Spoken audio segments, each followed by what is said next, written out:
Now, how many of you have ever thought, I'm in a situation where I'm not all that thankful? Yeah. Here, let's start over.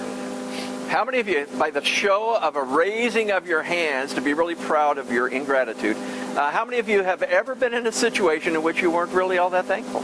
Okay, yeah, we have all been that way. Now, what is it? Now, if you can give me, and this is a little time for a little audience participation here, if you can give me one thing that would say, that's what characterizes my thankfulness, that's what makes me thankful about stuff, what would it be? I know, that's a hard question. Your illness makes you thankful? Now, see, I didn't want to start with that because now I just have to pray and close the service because you've just preached my sermon. But thank you, Rhonda. That was very helpful. And we'll probably cut my pay in half this next week.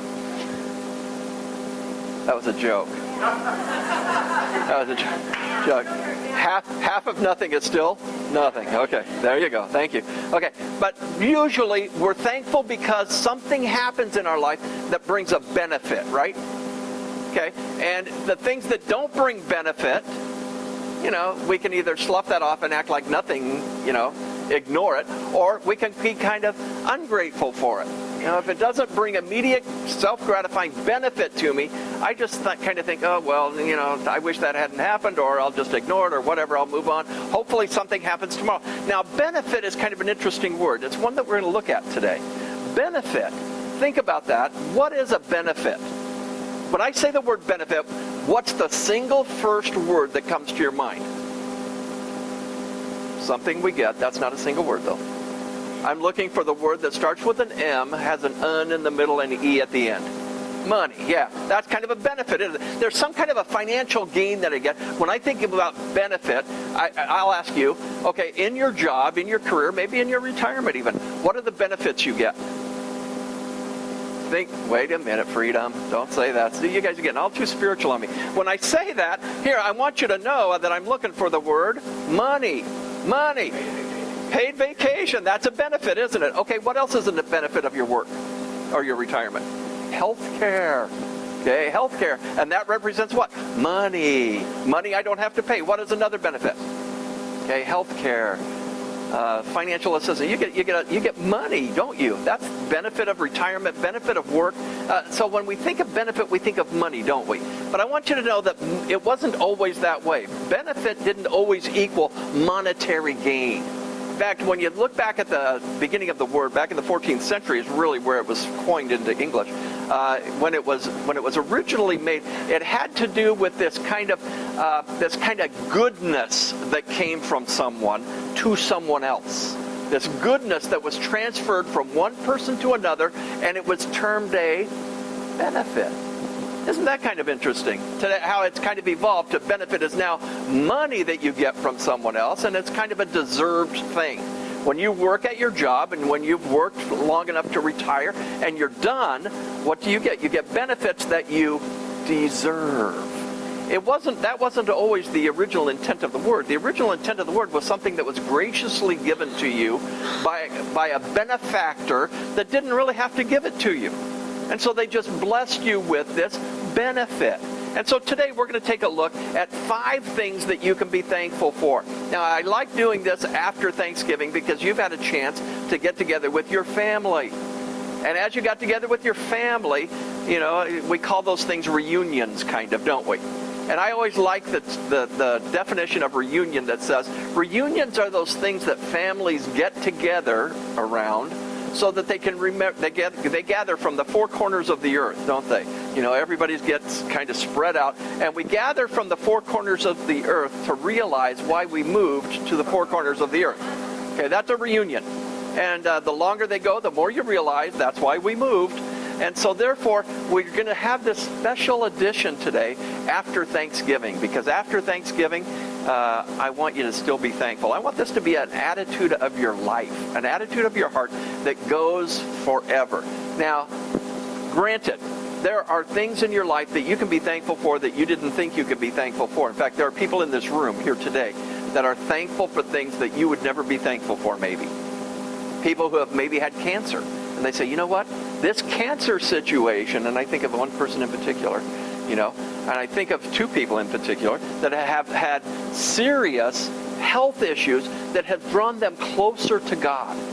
And they have had an opportunity to use that experience to share with other people their faith and their trust in God. And it has been a blessing not only to the person that has done that, but to the people who have been blessed by it. Okay? So I want you to think in terms of there's nothing in your life for which you cannot give thanks. Okay? Everything you can give thanks to God for. In fact, the Apostle Paul tells us to give thanks in what? All things. Now, one of the things he does not say is give thanks for everything. Okay? Don't give thanks to God for sin. Don't give thanks to God for your shortcomings. Thank you, God, that I sinned today. That's not the prayer I want you to pray. But I do want you to know that the things that happen to you, the things that we might term circumstances of life, are usually the providence of God for him to exercise through you his benefit to other people. Okay? Now, we're going to be looking at Psalm chapter 103 today. And remember what I said about technology? Rob's not here to help us out today, so I'll have to do this all myself. There we go. There we go. Okay, now, 5 things to be thankful for. And here is Psalm 103 for us. It says this: Bless the Lord, O my soul, and all that is within me. Bless his holy name. Bless the Lord, O my soul, and forget not all his what? Benefits. Now, we're not talking about your Social Security, your retirement. We're not talking about your health care. We're not talking about the remuneration that you receive from your job. We're talking about the gracious benefits of God in verse 3, who forgives all your iniquity, who heals all your diseases, who redeems your life from the pit, who crowns you with steadfast love and mercy, who satisfies you with good so that your youth is renewed like the eagles. Now, what are the 5 things? Here we go. Number 1, forgiveness. The writer here of the psalm says forgiveness. And notice what he says first of all. Bless the Lord, O my soul. Now, what's he asking his soul to do? Soul, the inner part of me. Now, did you know that you are made up of 3 parts? Okay, your body, okay, which is in a state of decay. Now, I don't like to admit that, but I am. I have been there for a long time. And you know how when you're first born, you get stronger and stronger. Remember, you're a little baby, and you couldn't walk, right? Because you weren't strong enough to walk. And so you got stronger legs. And again, I don't know why babies are born with legs. I think they should be like tadpoles and just sprout when they're able to walk. That way you don't have to carry around excess weight. But be that as it may. I know, huh? Now, when you hug that little grandbaby next time, you just go, I remember what Pastor Mike said, and you'd be a lot lighter, But nonetheless, when you're born, you get progressively stronger, bigger, better fit, and you get to an age. Well, now, what is the age? Anybody know what the age is? Where you start to 25? Okay. You guys, I know, huh? How, 45? 35. Okay, 60. I'm thinking it's 70, and I'm still on the upward side of things. But the truth of the matter is that there's some magic age out there, and it's probably different for all of us. But you get to that hump where you're not getting better anymore, but your body starts to get, pain. Have you noticed that? And I remember the first time I went to the doctor, and I had this pain, and I told my doctor, Dr. Werblin, I love this guy. I told Dr. Werblin, I said, I've got this thing going on here in my back, and he said this to me. He said, I'll never forget it. He says, you've never been this old before. Now, is that a clinical expression here? Is that all you got for me? But the truth of the matter is that we get to that age where things start going downhill, and it's harder to maintain your health. It's harder to maintain your weight. It's harder to maintain your visual acuity. It's harder to maintain all of that stuff, isn't it? Because your body starts to decay. And now, that's your body. Now, there's another part of you that's called what? There's your body. There's your mind. Okay, your mind. And your brain is part of your body, but your mind, what your brain does is a completely separate function. Okay? Your mind, your will, your emotions, all of that stuff gets kind of bottled up in there in what we refer to as this inner person. Okay? And you think, you feel, you do stuff. And did you know that has a lot to do with what you do? You know, your mind, your will, and your emotions make up everything that you do. Because how you feel determines what you do. What you believe determines how you feel. True? Okay, if you believe that it's warm outside, you'll probably not crank the heater up in the car to 85. You know, I'm just saying. But there's things that go on that predispose me. Like if you came today and you thought, you know, you had a bad sense about pastors, you know, preachers. All they want is my... How do you guys think of that so fast? If you thought that, when it comes time to the offering, what are you going to do? You're not going to give any money because you believe that Pastor Mike's going to take it and he's going to squander it, he's going to do whatever, and the church is not going to do good with it. So if you believe that, it determines how you feel about it. How you feel will determine what you do. Okay, so you know, if you think I'm here for your good, you come, you sit, and you listen, and you say, oh man, I'm going to use that next week. I'm going to be different. Okay, because you think I'm here for your good, and that's truly it. I'm here for your good. I love you. And I want you to have the greatest benefits from God there is. Now, there's another part of us that's called our soul. Okay? We have our body, our spirit, which makes up our mind, will, and emotions, and then our soul. The Apostle Paul talks about this in three different forms of your being. Your soul is that part of you that's going to live forever. Now, is your body going to live forever? Nah. We're going to be lucky if it goes a few more years. But you know, I don't say that to our detriment, but I mean, let's face it. You know, we have the body. We have our spirit, which we'll define as our mind, our will, and our emotions. Is our mind going to think the same, you know, for eternity? No, it's going to change. Did you know that? In fact, Paul tells us in 1 Corinthians that he knows in part, but then he's going to know what? Fully. He's going to know fully. And our minds are going to be different. We're going to have an expanse of knowledge. We're going to have an expanse of experience. We're going to have an expanse of awareness. Okay? And we're going to have an expanse of love. So, therefore, that's all going to change. And how we feel about it is going to change. What we decide to do about it is going to change. Okay? But there's this part of us over here that's called our soul. And that's what the writer of Psalms here says. He says, "Bless the Lord, O my soul." That part of the inner part of me that's going to live forever. I want it to bless God. I want it to bless God. Did you know you could bless God? How do you bless God? You bless God by believing what he says is true and acting on it. So, the writer here says, "Bless the Lord, O my soul, and all that is within me. Every fiber of my being, I want to be an expression of thanks to God. I want it to be a blessing to him." That means there's nothing I do, nothing I think, nothing I feel, nothing that I experience and my response to those experiences, nothing that I respond is going to be negative toward God. So he says, "Bless the Lord, O my soul, all that is within me. Bless his what? His holy name." Bless his holy name. I want, and what he says in that phrase, by bless his holy name, what I say, what I do, what I think, what I feel, all of that, I want it to be a reflection of who God is. I don't want it to be a blessing to who he is. When it refers to the name of someone in the Bible, it's talking about who they are. Not just an identifier, like my name is Mike. Okay? But if you said, Mike, and if you took my real name, I don't know what my real name means, Michael. Anybody know what that means? It's something of God. I don't know. It's probably a curse. I don't know. I didn't say that. But it's something of God. I remember my mom telling me.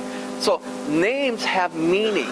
When you refer to God, when you refer to the name of God, it's talking about his being, not just an identifier. So, you know, oh, that's God over there, and that's Larry over there, and that's Bob over there, and it's not just an identifier. It's a revealer of who he is. So it says, bless his holy name. And then he goes on in verse 2, bless the Lord, O my soul. Again, he says it. He reiterates it again. And forget not all his benefits. His benefits. The good that he has done to me graciously, not deserved as we would think of benefits today. I worked all my life, so therefore I get these benefits. But it's all of this stuff that God does that I do not deserve, that he's given to me. And then he goes on and enumerates them. He says this first one here, in verse number 3. He's in verse number, I think it's 3. I can't see. Who forgives all your iniquities. Now, iniquities is kind of an interesting word because it doesn't say forget all your sins. Iniquities. Iniquities are those things that are done in opposition to who God is and what he stands for. Now, it's interesting when you think about sin in the New Testament. The Apostle Paul uses the Greek word sarx. Okay, sarx, and it's called the flesh. And he uses that to reveal to us that this sinfulness is within us. Okay, sarx is that fleshly part of me that wants to do selfish things.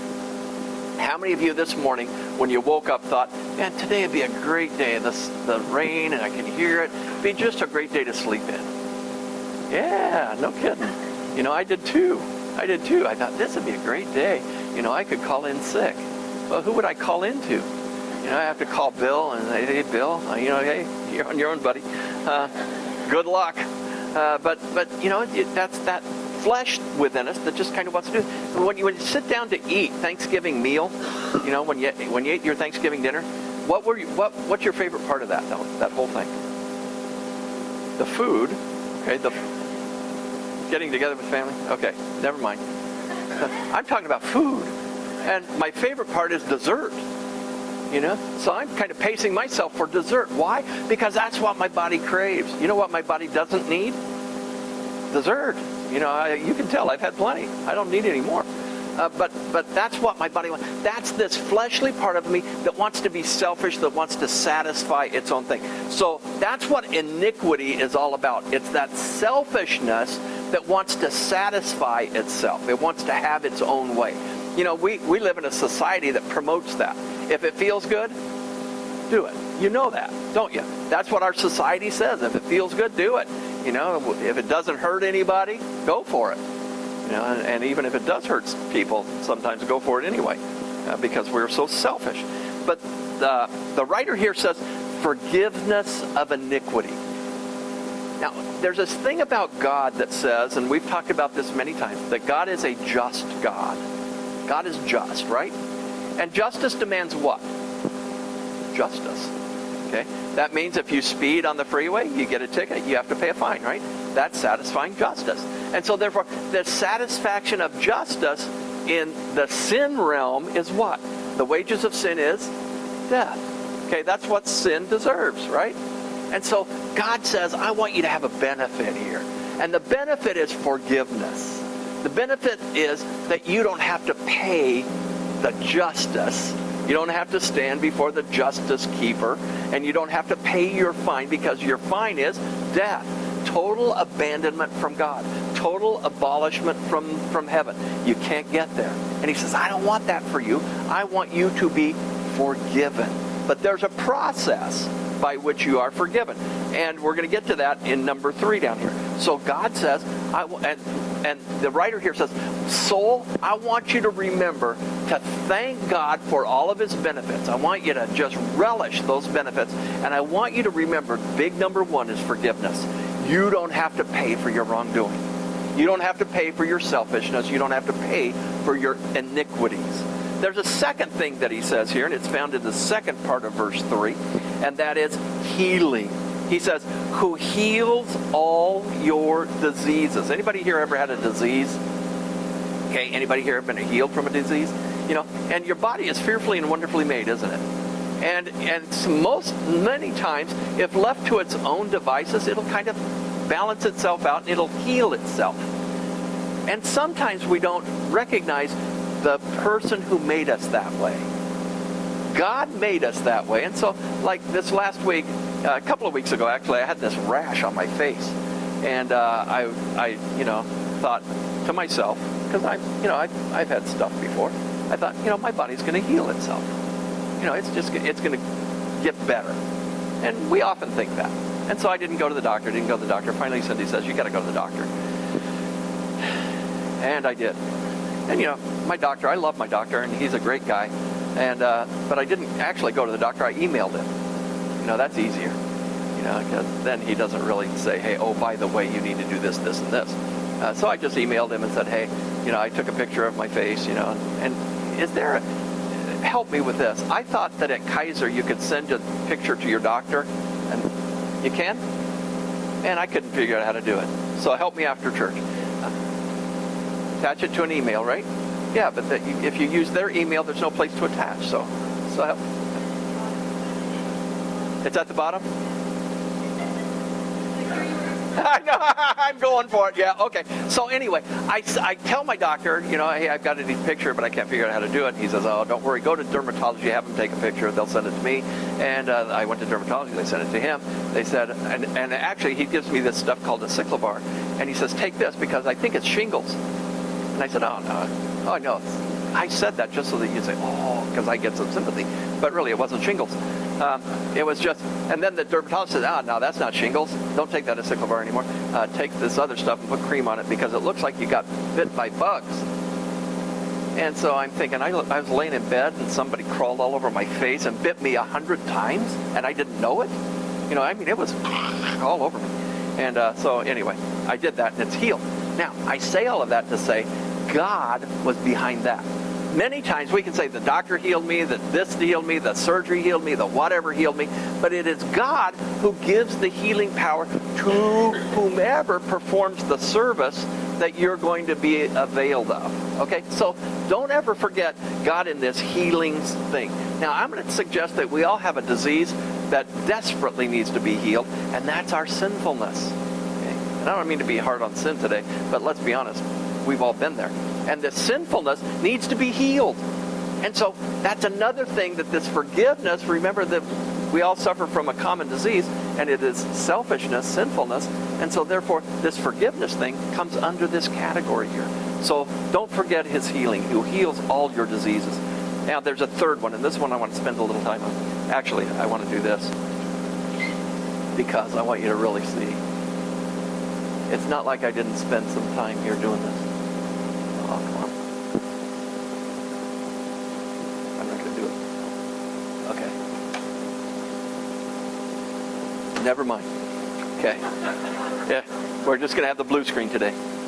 Now, the third thing that he talks about that we can always be thankful for is this word called redemption. And I'm going to give you a little theological lesson here today. Redemption. And he says it in verse number 4, the very first part, who redeems you from the what? Pit. The pit. Now circle that word pit, and I want you to do a little equal sign there and say hell. What do we deserve? Oh, we're on number 3 here. Psalm 103 verse 4a, who redeems you from the pit equals hell. Yeah. What's the next one? What's number 2? Oh, healing. I'm sorry. Oh, man, it's been off for a while, huh? Go figure. Technology at its finest.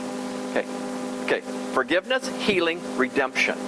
Now, 3. Number 3. You're farther along in the sermon than you thought. We're closer to the end. Number 3 is redemption. Redemption is this idea that your forgiveness was purchased. Okay, redemption. I remember as a kid, we used to have these things called blue chip stamps. Anybody else as old as I am? Oh, see, yeah. Even you youngsters remember that. Okay, blue chip stamps. And my mom would save these things, and she'd save, in fact, how many of you remember S&H green stamps who preceded those? Yeah, thank you. I don't feel nearly as old now. And so there's these stamps that you would get as you bought groceries or whatever. They give you some stamps, and you'd put them in a book, and you'd save them all up.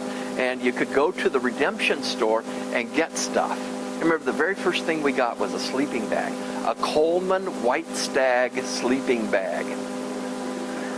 And I thought, man, we're going to go camping. We only had one. There was 4 of us.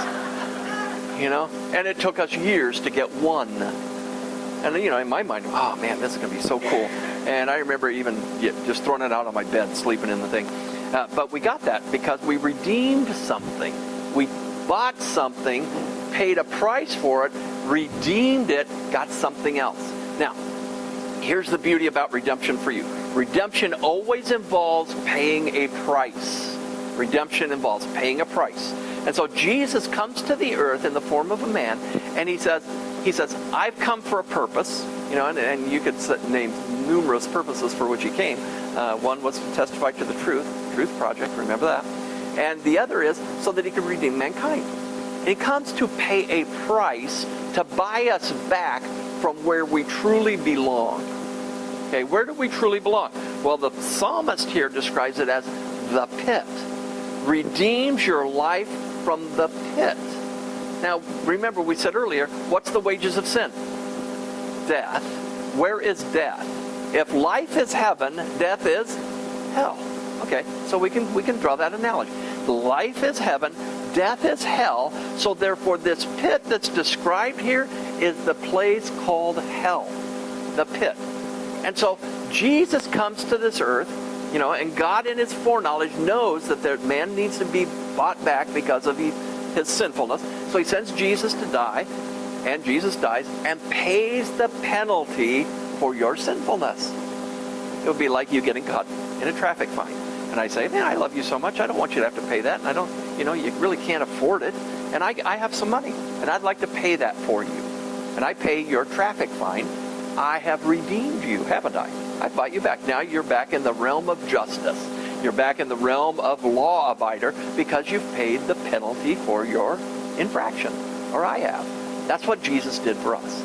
He paid the penalty for our iniquity, our infractions, our sinfulness, our selfishness. So he bought us back from the pit. Now that's something you can always be thankful for. Now when you get down and out and you're thinking, oh man, life is bad, I want you to come back to these 5 things that you can always, always, always be thankful for. There's a 4th thing here, and it's found in the second part of verse 4.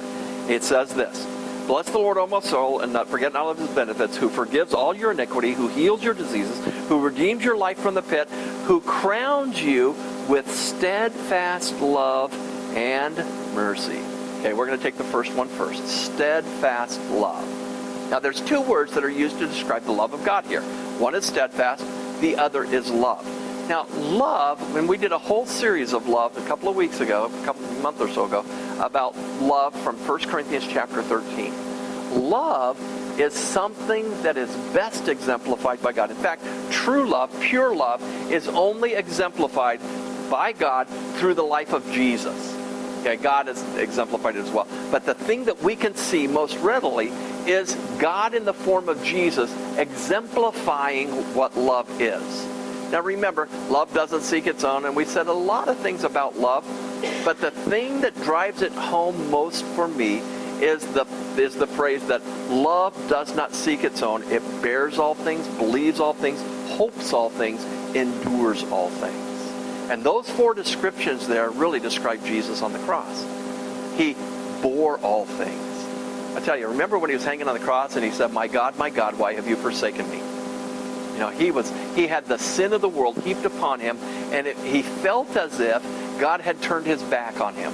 He says, why have you forsaken me? He knew why, but he was expressing to us this deep emotion, this great disconnect that he had from the Father, because he had this sin heaped upon him. So he bore all things. He believed all things, though, too, because he believed that God, in his providence, was going to make atonement for sin for all of mankind. So he said to himself, and I'm personifying Jesus a little bit here.